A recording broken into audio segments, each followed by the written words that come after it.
ছোট্ট ঘরটাই আমার কাছে একসময় ভীষণ প্রিয় ছিল, কারণ এই ঘরটাতেই ছিল আমার থাকা, খাওয়া, শোয়া, বসার একমাত্র জায়গা। কারণ যখন আমার কিছুই ছিল না, এই ঘরটাই কিন্তু আমার সঙ্গে ছিল। আশা করছি ভালো আছো, সুস্থ আছো। আমিও কিন্তু বেশ ভালো আছি, সুস্থ আছি। তো অনেক ভোর ভোর উঠে গেছিলাম, ভোরবেলা উঠে কিন্তু বাদবাকি সমস্ত কাজবাজ করে ফেলেছি, দোকানটাও খুলে ফেলেছি। আর এখন বেশ না আকাশটা কেমন মেঘলা মেঘলা হয়ে আছে, কিন্তু এখন বাজে সকাল 7টা। কারণ সকালবেলায় উঠে ঘরদোর ঝাড়ু দিয়ে তারপরে কিন্তু দোকানটাও খুলে নিয়েছিলাম সকাল সকাল। আর দোকানটাও না সকালে উঠে একবারে মুছে নিয়েছি আজকে। আর এই যে একটা শাড়ি ছিল, শাড়িটা না রাত্রেবেলা ভিজিয়ে রেখেছিলাম, একদিনই পরা হয়েছিল শাড়িটা, তবে শাড়িটা ভীষণই মানে গায়ে লাগে খড়খড়ে টাইপসের, সেই জন্য ধুয়ে দিলাম। আর এই দেখো এইদিকে আমি গরম জল করে নিয়েছি, সকাল সকাল একটুখানি গরম জলটা খেয়ে নিচ্ছি। আর সকাল সকাল ছেলে মেয়েকে তুলে দিয়েছি, ওরা উপরের রুমে পড়তে বসে পড়েছে। আর আমি চলে এসেছি আমার এই ছোট্ট রুমটাকে একটুখানি পরিষ্কার করতে, একটু গোছাতে। তো এই যে দেখতে পাচ্ছ উপরে যে গণেশের মূর্তিটা, এটা কিন্তু আমার অনেক অনেক অনেক প্রিয়, কারণ এটা আমার স্কুল লাইফে যেসব বন্ধুরা ছিল তারাই আমাকে আমার বিয়ের সময় গিফট করেছিল, আজ থেকে 12 বছর আগে। আর এখন 12 বছর পরও কিন্তু যখন আমি ওইটার দিকে তাকাই না, তখন আমার মনে হয় যে হ্যাঁ, আমারও কিছু ভালো ভালো বন্ধু ছিল জীবনে, যে যারা আমাকে এই গিফটটা দিয়েছে, যেটা আমি 12 বছর পরও কিন্তু দেখতে পাচ্ছি, আমি সেই বন্ধুদেরকে ফিল করতে পারি। তো কিছু কিছু বন্ধু এমন থাকে যারা সারা জীবন রয়ে যায়, আবার কিছু কিছু বন্ধু অনেক অবহেলাতে, অনেক গাফিলতিতে তারা সরেও যায়। যেমন আমার লাইফে বন্ধু বলতে অনেকই কম এখন, কারণ কি আমার বিয়ের আগে যারা বন্ধু ছিল তাদের কারোর সাথেই আমি তেমনভাবে বিয়ের পর না যোগাযোগ করিনি। আর এখন যখন বান্ধবীরা আমার সাথে যোগাযোগ করে বা বন্ধুরা আমার সাথে যোগাযোগ করে, তখন দেখি যে কেউ কেউ বিয়ে করেছে, কেউ কেউ এখনও বিয়ে করেনি। তো যাই হোক, ফটো ফ্রেমগুলো সমস্ত কিছু পরিষ্কার করে চলে এসেছি এই খাটটাকে মুছতে। আর এই খাটটাও তো আজ থেকে 12 বছর আগে আমার বিয়েতে দিয়েছিল। তো খাটটা না আমার ছেলে মানে এদিক ওদিক লাথি দিয়ে এটা ওটা করে ভেঙে চুরে এক করে রেখে দেয়, জানো তো, ঘরের কোনো জিনিসও ঠিক রাখতে দেয় না। আর যত দিন যাচ্ছে তত যেন দুষ্টুমিটা আরও বেড়েই চলেছে।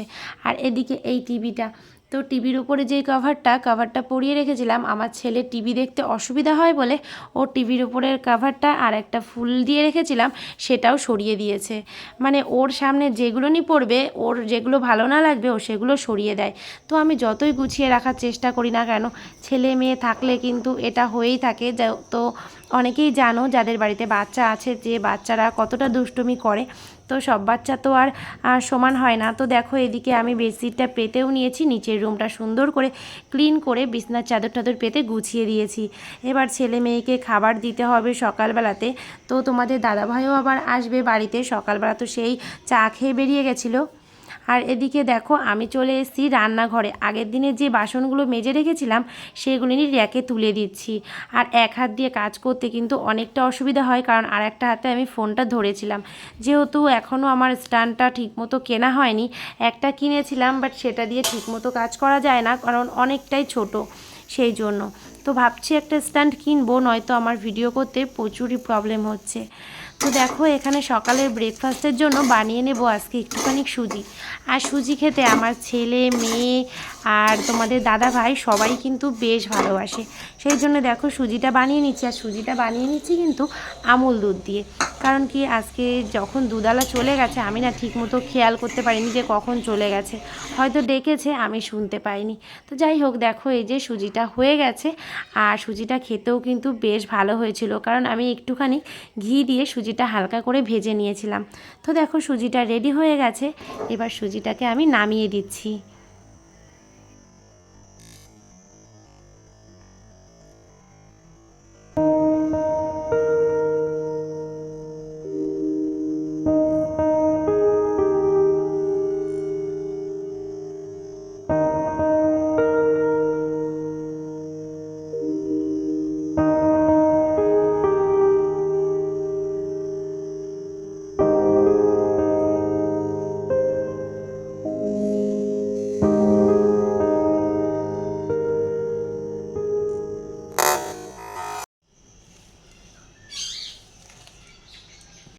সুজিটা বানানোর পরে চলে এসেছিলাম পরোটা বানাতে।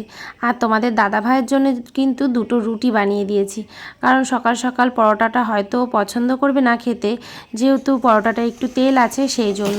তো ওকে দুটো রুটি বানিয়ে দিয়েছি। আর এদিকে ছেলে মেয়ে যেহেতু একটু পরোটা খেতেই ভালোবাসে, সেই জন্য ওদেরকে এইভাবে পরোটা বানিয়ে দিয়েছি।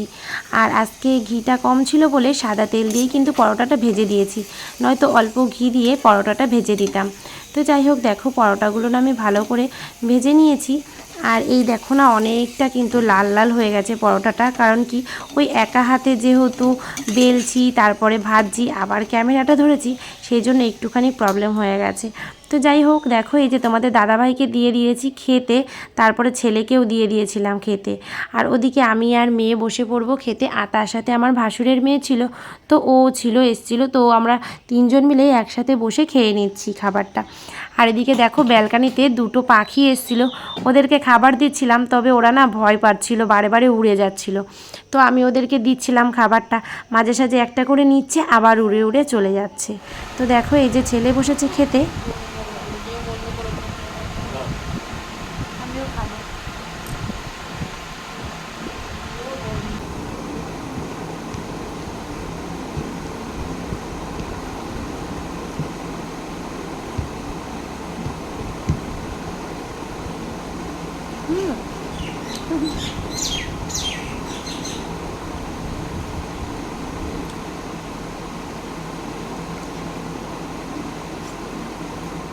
অ্যালুমিনিয়ামের কড়াই, সসপ্যান, হাঁড়ি, বালতি, ঢাকনা, দুধ জাল দেওয়া, চা করা, ডিম ভাজার ফ্রাইং প্যান সবই পাবেন।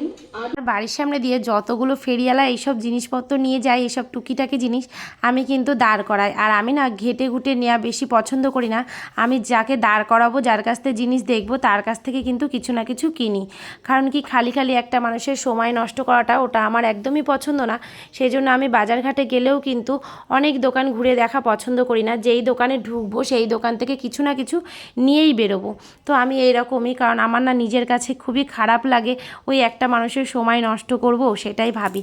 তো যাই হোক, দেখো এখান থেকে বেশ কিছু টুকিটাকি জিনিস নিয়েছি। আর জিনিস কিনতে কার না ভালো লাগে, আরও অল্প পয়সাতেই তো টুকটাক নতুন নতুন জিনিসও কেনা হয়ে যাচ্ছে। তো সেই জন্যই বেশ কিছু জিনিস কিন্তু আমি কিনে নিয়েছি। বিশেষ করে বালতি আর গামলা এটা কিন্তু লাগে। আর ছেলে মেয়ে যেহেতু বালতি নিয়ে গামলা নিয়ে ওই স্নান করবে, খেলা করবে, এই করতে করতে না বেশিরভাগগুলো সব ভেঙে ভেঙে ফেলে দেয়। আর এই জন্যই বালতি তারপরে গামলা কিনছি। আর এই যে দেখো এই সাদার পরে লাল লাল যে গামলাটা না, এটা দেখতে খুব ভালো লাগছিল, সেই জন্য বললাম যে দেখি এটা। তো দেখার সাথে সাথেই আমি নিয়ে নিয়েছি। ওই যে বললাম, ওই যেটা আমি নেব সেটাই আমি একমাত্র দেখি, তাছাড়া আমি এক্সট্রা কোনো জিনিস কিন্তু বেশি দেখা পছন্দ করি না। তো এটা দেখছিলাম যে ভালো হবে কি না, তারপরে দেখলাম যে ঠিকঠাক আছে, সেই জন্য এটাও কিন্তু আমি নিয়ে নিলাম। তো বেশ কটা জিনিস নিয়ে নিয়েছি। তো নিয়ে ঠিয়ে আবার আমার মেয়ে কিন্তু ক্যামেরাটা ধরেছিল। আর দেখো পাশের বাড়ির এই দিদিটা এসে, ওই দিদিও কিছু জিনিস নেবে সেই জন্য। তবে উনি যেটা যেটা নেবে ভেবেছিল তার মধ্যে কোনোটাই উনি পায়নি, সেই জন্য উনি নেয়নি জিনিসটা। আর আমি চলে গেলাম এই জিনিসগুলো নিয়ে ঘরে। ঘরে মানে এটা আগে এগুলো সব ধুয়ে মেজে তারপরেই ব্যবহার করব। আর এদিকে দেখো নিয়ে চলে এসেছিলো মাছ। তো সকালবেলাতে মাছটা নিয়ে এসেছিলো তোমাদের দাদাভাই, তারপরে ও খাওয়া দাওয়া করে চলে গেছে। খাওয়া দাওয়া করার পরেই তো এই ফেরিওয়ালা এসেছিলো, ওখান থেকে জিনিসপত্র নিলাম। তারপর চলে এসেছি আবার কিচেনে মাছগুলো ধুতে। আর মাছগুলো কিন্তু খুব টাটকা রয়েছে, দেখতেই পাচ্ছ একদম ফ্রেশ। তো আমাদের প্রায় 2 থেকে 3 দিন হয়ে যাবে এই মাছটাতে, কারণ আমাদের বেশিরভাগ কিন্তু একটা করেই মাছ নিয়ে আসে, মানে 2 কেজি হোক আর 2.5 কেজি হোক আর 1 কেজি হোক, যেটাই নিয়ে আসে আস্তই নিয়ে আসে। তো আমার যে কটা আজকে লাগবে সে কটা রেখে বাদবাকি এই যে বক্সে ঢুকিয়ে ফ্রিজের মধ্যে রেখে দেবো।